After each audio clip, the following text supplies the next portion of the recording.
بسم اللہ الرحمن الرحیم۔ السلام علیکم دوستو، آپ دیکھ رہے ہیں قسمت ٹی وی۔ دوستو آج کی ویڈیو میں ہم آپ کو حضرت یونس علیہ السلام کی داستان کے بارے میں بتائیں گے۔ حضرت یونس علیہ السلام مچھلی کے پیٹ میں کس طرح گئے اور کس طرح واپس اپنی قوم کے پاس آئے۔ حضرت یونس علیہ السلام اللہ کے نبی ہیں اور آپ کے نام پر قرآن پاک میں ایک سورت بھی موجود ہے جس کا نام سورہ یونس ہے۔ سورہ یونس قرآن پاک کے 10ویں سورت ہے اور مکی سورتوں میں سے ایک ہے۔ سورہ یونس قرآن پاک کے 11ویں سپارے میں موجود ہے۔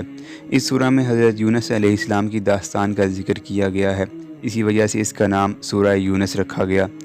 اس سورہ میں وحی پیغمبر صلی اللہ علیہ وآلہ وسلم کا مقام، کائنات کی عظمت کی نشانیوں اور اس دنیا کی ناپائیداری سے متعلق گفتگو کرتے ہوئے آخرت کی طرف دعوت دی گئی ہے۔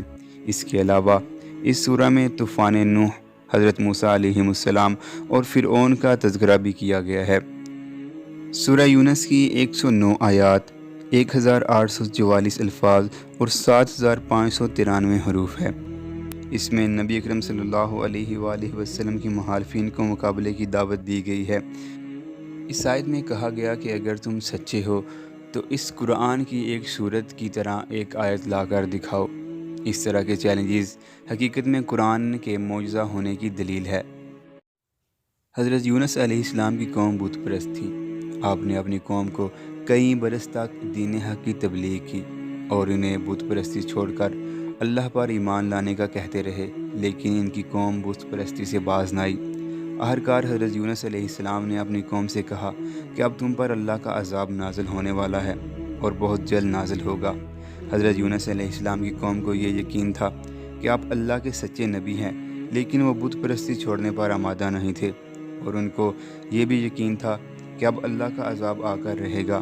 اب انہوں نے تدابیر لگانی شروع کی اور اس بات پر متفق بھی تھے کہ جب تک حضرت یونس علیہ السلام اللہ کے نبی اس شہر میں موجود ہیں، اس وقت تک عذاب نہیں آئے گا، اور جب حضرت یونس علیہ السلام شہر چھوڑ کر چلے جائیں تو سمجھ لینا کہ عذاب آنے کا ٹائم آ چکا ہے۔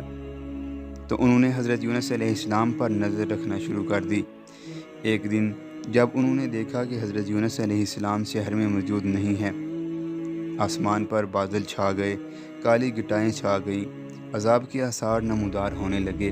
یہ دیکھ کر ساری قوم ایک بڑے میدان میں جمع ہو گئی اور اللہ سے گڑ گڑا کر توبہ کرنے لگے۔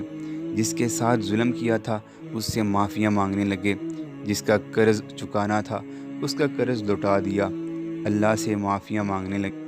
انہوں نے کہا کہ اے اللہ، ہم بت پرستی سے توبہ کرتے ہیں اور تیرے نبی حضرت یونس علیہ السلام پر ایمان لے آئیں گے، صرف اس دفعہ عذاب کو ٹال دے۔ قوم کے لوگ، عورتیں، بچے اور بوڑھوں سمیت اتنا گڑ گڑائی کہ اللہ نے عذاب کو روک دیا۔ بے شک اللہ بڑا مہربان رحم فرمانے والا ہے۔ حضرت یونس علیہ السلام کا خیال تھا کہ جب میں واپس جاؤں گا تو قوم تباہ ہو چکی ہوگی، لیکن جب وہ واپس پلٹے تو شہر شاد و آباد تھا۔ حضرت یونس علیہ السلام اس خیال سے کہ اگر میں شہر میں واپس گیا تو لوگ مجھے جھوٹا کہیں گے اور مجھے قتل کر دیں گے، لیکن حضرت یونس علیہ السلام کو یہ معلوم نہیں تھا کہ قوم توبہ کر چکی ہے اور بت پرستی چھوڑ دی ہے۔ اسی خیال سے حضرت یونس علیہ السلام نے وہاں سے ہجرت کا ارادہ کر لیا اور ایک کشتی میں بیٹھ گئے۔ جب کشتی سمندر کے درمیان پہنچی تو اچانک رک گئی۔ اس دور میں یہ خیال کیا جاتا تھا کہ اگر کوئی کشتی عین سمندر کے بیچ میں رک جائے تو اس کشتی میں کوئی بھاگا ہوا غلام موجود ہوتا ہے۔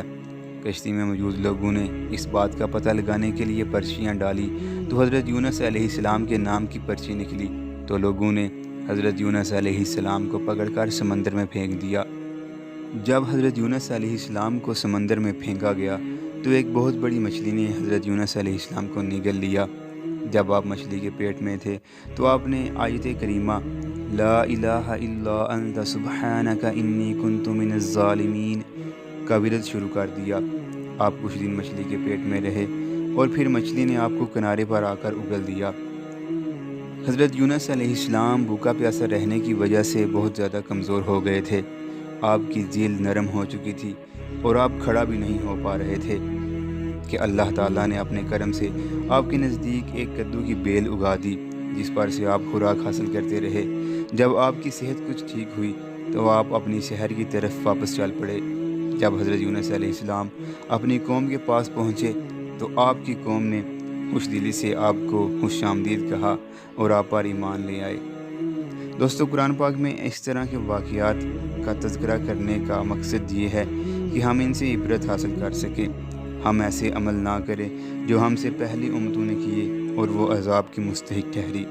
بے شک ہم پر کوئی ایسا عذاب نہیں آئے گا جو ہم سے پہلی امتوں پر آتا رہا ہو کہ جس سے تمام کی تمام امتیں ختم ہو جاتی تھیں، لیکن بروز قیامت ہمیں اپنے کیے ہوئے اعمال کا حساب ضرور دینا پڑے گا۔ تو دوستو، یہ تھی ہماری آج کی ویڈیو۔ اگر ویڈیو اچھی لگی ہے تو ہمارے چینل قسمت ٹی وی کو سبسکرائب کر لیجئے اور ساتھ لگے گھنٹی کا آئیکن کو پریس کر لیں تاکہ ہماری آنے والی ہر نئی ویڈیو آپ تک بآسانی پہنچ سکے۔ ایک نئی ویڈیو کے ساتھ بہت جلد ملاقات ہوگی۔ اجازت چاہتا ہوں۔ اللہ حافظ۔